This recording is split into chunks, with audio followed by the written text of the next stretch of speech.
جناب محمد رسول اللہ صلی اللہ علیہ وسلم کے احادیث طیبہ ہیں، اسلام کے احکامات اور تعلیمات انہی دونوں میں موجود ہیں۔ اس نعمت کو قبول کرنے کا طریقہ یہ ہے کہ ہم قرآن و حدیث کا مطالعہ کریں، اس کو پڑھیں، اس کی باتوں کو علماء سے سنیں اور اپنی زندگی میں اس کو نافذ کرنے کی کوشش کریں۔ حقیقی معنوں میں اللہ کی شکر گزاری اسی طریقے سے نعمتوں کی ہوگی۔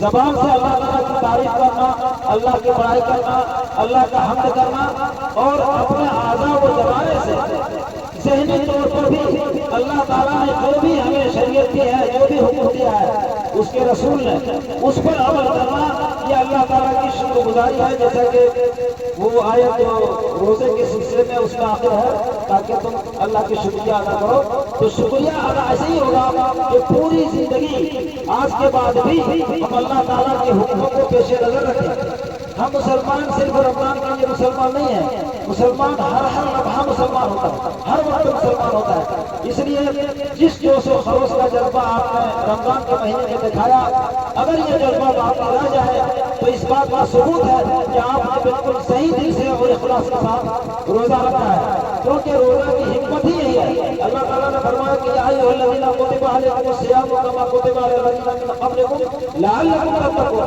کہ یہ روزہ تمہارے اوپر فرض کیا گیا یا مشروع کیا گیا تاکہ تمہارے اندر پرہیزگاری پیدا ہو جائے۔ اور پرہیزگاری کا مطلب یہ ہے، پرہیزگاری کا مطلب یہ نہیں کہ کوئی مسجد میں صبح سے شام تک بیٹھا رہے اور اللہ کرتا رہے، بلکہ پرہیزگاری کا مطلب یہ ہے کہ اپنے کام کاج کے دوران بھی وہ اللہ کے حکموں کو بجا لائے، اللہ کے رسول کی شریعت میں کیا چیز ہے اس کا لحاظ کرے، اپنے تجارت میں، اپنے معاملات میں، گھریلو معاملات میں، لوگوں سے لین دین میں، ہر چیز میں، پھر جو عبادات ہے ان عبادات کو انجام دے۔ تو یہی تقویٰ اور پرہیزگاری ہے۔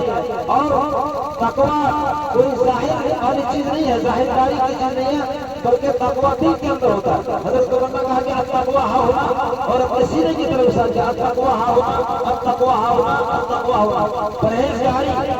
پرہیزگاری جس کا مطالبہ اللہ تعالیٰ نے سینکڑوں آیتوں میں کیا ہے۔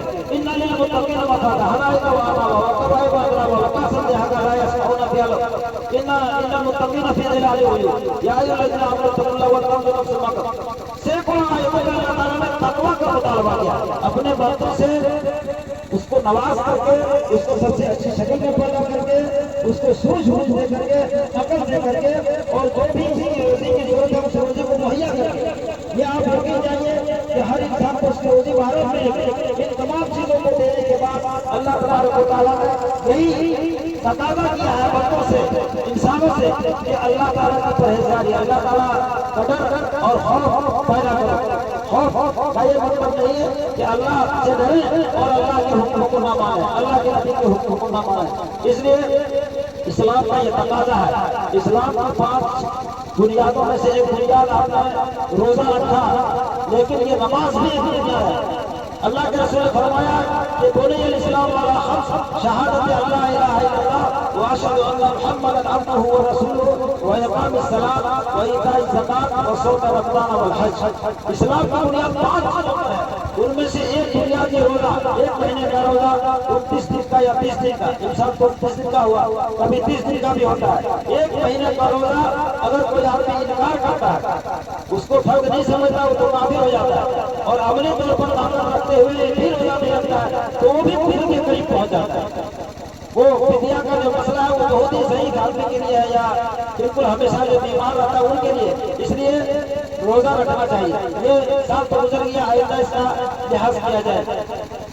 تو اس کے بعد جو ہے نماز کی پابندی کرنا ہے، اور اللہ نے بہت بڑی ذمہ داری ہمیں یہ دی ہے کہ جو دین ہم نے سیکھا ہے، جو اسلام ہم نے سمجھا ہے، دوسروں تک اس کو پہنچائے۔ اپنے مسلمان بھائی جو غافل ہیں ان سے بھی، اور جو غیر مسلم ہے، اگر کسی کا کسی غیر مسلم سے اچھا قریبی تعلق ہے، دوستی ہوتی ہے، لین دین ہے، تو بیچ بیچ میں کوئی ذکر چھیڑ کر کے اسلام کی بات کو کہہ دینا چاہیے، حکمت یہ ہے کہ بیچ میں کوئی واقعہ چھڑ کر کے کہ ہر آدمی کو اسلام کا لانا ضروری ہے ورنہ وہ جہنم جائے گا، وہ جہنم میں چلے گا۔ اللہ تعالیٰ نے فرمایا ہے کہ ہم جہنم کو جب تمام جن و انس سے بھر دیں گے، تو اس لیے ہمیں متنبع ہونا چاہیے۔ اور سب سے بڑی کامیابی آخرت کی کامیابی ہے۔ اسلام کی پابندی میں دنیا کی بھی کامیابی ہے اور آخرت کی بھی کامیابی ہے۔